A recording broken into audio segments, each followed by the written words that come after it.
광주 도시철도 2호선 시민공청회에서 건설 찬성 의견이 많았습니다. 지하철은 미래 교통의 대안이고 시민 편익 차원에서 중요하다는 의견이 우세했습니다. 광주의 자동차 100만 대 생산 기반 조성 사업이 탄력을 받게 됐습니다. 정부의 예비 타당성 조사 대상으로 선정돼 첫 예산 반영을 눈앞에 두고 있습니다. 목포, 순천 간의 경전선 폐지 방침에 대한 반발이 확산되고 있습니다. 지역 시민단체들도 폐지 계획을 철회하라고 촉구했습니다. 문재인 의원이 광주를 방문해 당권 도전 여부는 결정하지 못했지만 당을 이롭게 하는 길을 찾겠다고 말했습니다. 당이 단합된 모습을 보여 호남에 대한 차별과 홀대에도 적극적으로 대처하겠다고 강조했습니다.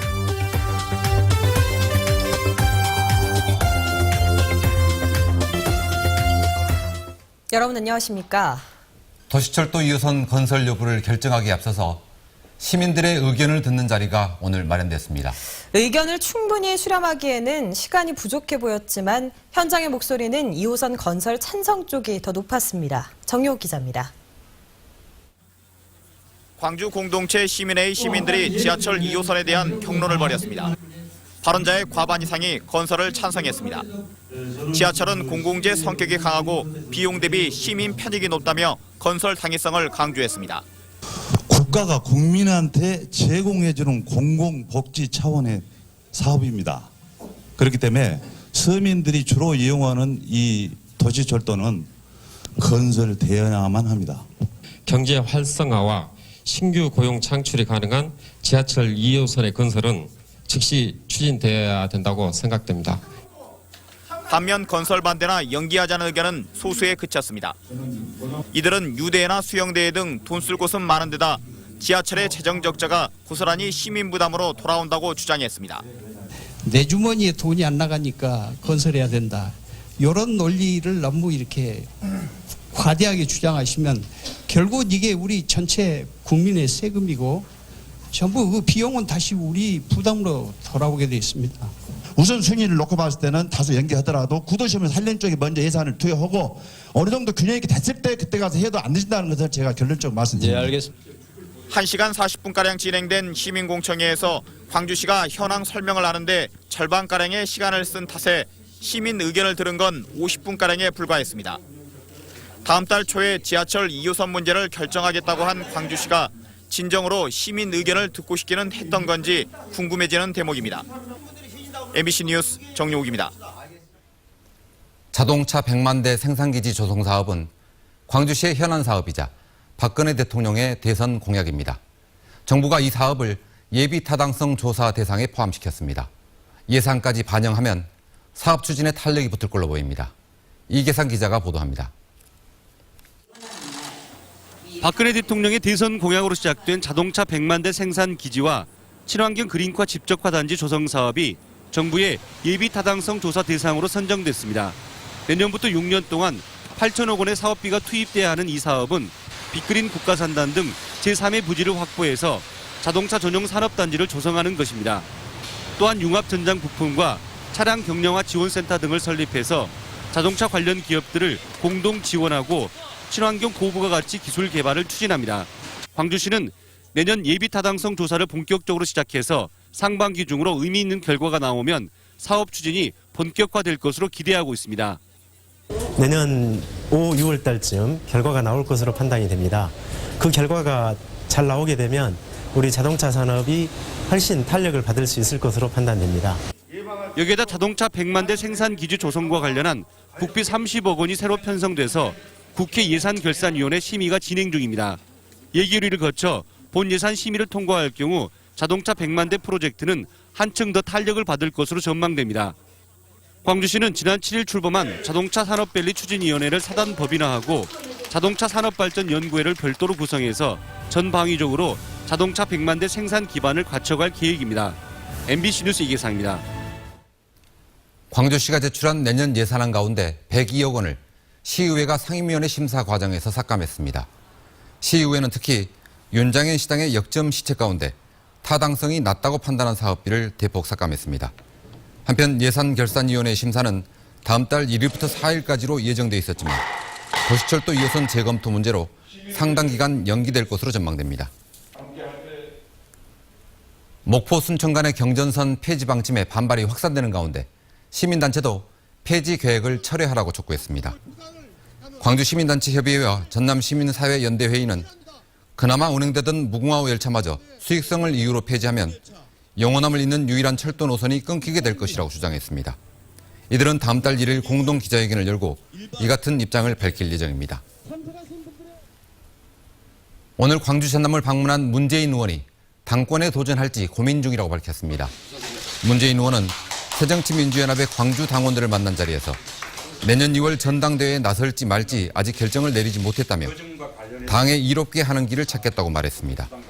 또 야당이 제 역할을 하지 못해서 민주주의가 후퇴하고 호남에 대한 차별과 홀대도 심해졌다며 당이 단합된 모습을 보일 수 있도록 최선의 노력을 다하겠다고 강조했습니다. 올해 학업 성취도 평가 결과 고등학생은 광주, 전남 모두 선전한 반면 중학생은 중하위권에 머물렀습니다.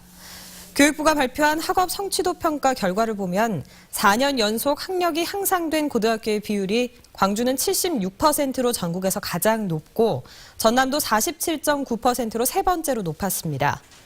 반면 중학교의 경우는 향상률이 광주는 전국에서 9번째, 전남은 11번째를 기록했습니다. 기초학력 미달률은 광주, 전남 중고등학교 모두 작년보다 전반적으로 높아진 것으로 나타났습니다. 학교 일반 직원과 비정규직 근로자들의 인권 침해 사례가 끊이질 않고 있죠. 이들의 인권 보호를 위한 조례 제정이 추진되고 있습니다. 문영철 기자가 취재했습니다. 순천의 한 초등학교에서 발생한 불법 도청 의혹과 부적절한 회계 처리 논란. 여기에 모 고등학교 교장의 성추행 발언까지. 이들 사건 피해자의 상당수는 학교 행정 직원과 비정규직 근로자들이었습니다. 하지만 피해 사실을 털어놓거나 민원을 제기하기가 쉽지 않은 것이 지금의 현실입니다. 교사들은 교권보호위원회 그런 부분이 형성되어 있어서 보호를 받고 있고요. 저희들은 없습니다. 그래서 모멸감이나 인격적 침해를 받았는데도 말을 못하는 구조가라는 거죠. 그게 지금 제일 심각합니다. 이런 문제를 해결하기 위해 관련 조례 제정이 추진되고 있습니다. 직원이 인권을 침해당하거나 불합리한 대우를 받은 경우 최대 5명의 인권 담당관이 해당 사안에 대해 조사를 벌인 뒤 교육감에게 시정 권고 사항을 통보하는 것이 주요 골자입니다. 최근 장만채 교육감은 이 같은 조례 제정에 대해 수용 의사를 밝힌 바 있습니다. 순천에서도 교장 성추행 사건도 있었고 또 회계지시서 문란이란 그 사건도 있어서 여기에 대해서 어떤 대책을 세워야 되지 않겠냐. 인권 침해를 받았을 때 그분들의 억울함이나 그런 것을 보살펴 주자는. 초안에 대한 구체적인 검토를 거친 뒤 올해 안에 관련 조례가 발의될 예정인 가운데 현재 제정이 추진 중인 학생 교사 인권 조례안에 일반 직원까지 대상으로 포함하는 방안도 논의되고 있습니다. MBC 뉴스 문형철입니다. 전남의 열악한 교육 여건, 어제 오늘 일이 아닌데요. 갈수록 악화되는 데는 이유가 있었습니다. 전라남도가 학교용지 부담금을 교육청에 미납하면서 교육재정 악화가 지속되고 있었습니다. 김양훈 기자가 취재했습니다. 내년 개교 예정인 목포의 한 초등학교입니다. 학교용지 매입비로 62억여 원이 투입됐습니다. 지난 2005년 이후 도내 27개 학교를 신설하는데 들어간 땅값은 1,200억 원이 넘습니다. 교육청과 지자체는 교육 환경 개선과 안정적인 학교 용지 확보를 위해 매입액의 절반을 부담하도록 돼 있습니다. 하지만 전라남도는 지금까지 300억 원이 넘는 학교 용지 부담금을 미납하고 있습니다. 교육청은 자체 예산이나 채권 등으로 미납액을 충당할 수밖에 없어 교육 재정 긴축이 불가피합니다. 2분의 1씩 부담하기로 됐는데 그걸 안 주문해서 우리가 좀 다른 시설 투자에 그동안만큼 지금 투자를 못하는 그런 어려움에. 전라남도는 미납된 부담금을 한꺼번에 주기가 어려워 분할 납부하고 있다고 밝혔습니다. 하지만 해당 연도에 부담해야 할 학교용지 부담금에도 못 미칠 뿐만 아니라 그동안 미납된 금액은 전혀 줄지 않고 있습니다. 저는 2010년부터 발생한 부담금은 당해년도에 부담을 하고 그 이전 미부담액에 대해서는 매년 30억 원 정도씩 분할 부담할 계획입니다. 혁신도시 등 전남 신도시에는 앞으로 수십여 개의 학교가 신설되고 학교 용지 매입비로 수천억여 원이 더 필요합니다. 이낙연 전남지사는 교육 여건 개선을 공약으로 내걸었습니다. 그동안 지급하지 않은 학교 용지 부담금부터 갚는 것이 교육 여건을 개선하는 첫 시작일 것입니다. MBC 뉴스 김양훈입니다.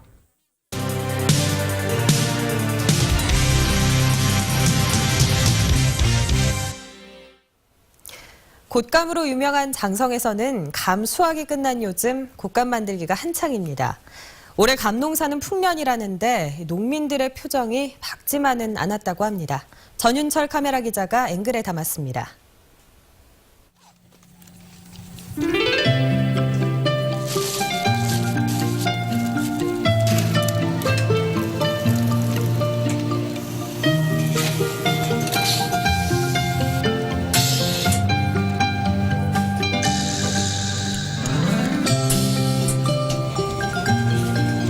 꽃감이 어머니한테 뭐예요? 꽃감이 돈이지라 자식보다 더 주는 것이요. 꽃감이 원래면 얼마나 힘이 든지 알요. 감 풍년 들어가고 이렇게 꽃감 만드시면 어때요, 기분이? 기분이 안 좋아라. 시방 싸게 싸고 누가 가져가도 아니 밥 이렇게 해갖고 고생해갖고 팠어.